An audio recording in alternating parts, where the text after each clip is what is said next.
Mississippi at that point. Omaha, where actually Malcolm X was born. And that company was owned by two of the three brothers in that photo, Leslie and Otis Shipman. And they came to Doland and were working a few miles outside of town, laying down the gravel for what would ultimately become US Highway 212. And Hubert Humphrey, being his father's son, went out one day after school to introduce himself to the black road workers. And he befriended them, and they befriended him. And at the end of the week, when they had their pay in their hands, they came into Doland on Saturday night. And Humphrey had his side hustle in addition to his unpaid work at the drugstore, which was to sell out-of-town Sunday newspapers. And some of us remember what a Sunday paper was like. And they bought all kinds of extra copies, the Shipman crew did, from Hubert Humphrey, so he'd make some money.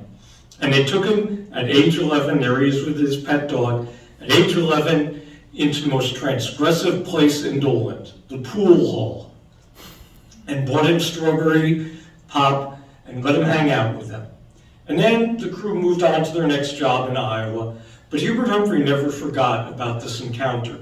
He talked about it in the oral histories that went into his autobiography, even though virtually nothing of it ends up in the finished book. And it would be great to be able to say that if you had an encounter as a child, a white child with some black workers, that would make you, a progressive person on civil rights, open to difference.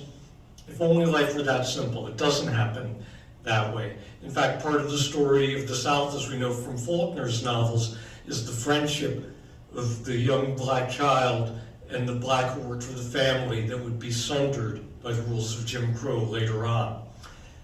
And it didn't work that way in the North either for most people. But for Humphrey, there was something essential about his temperament that was revealed in his encounter with the Shipman brothers and their road crew. But it would wait a while to be fully realized. Hubert Humphrey graduated as a valedictorian of his school. Don't be too impressed, there were only 12 people in his graduating class.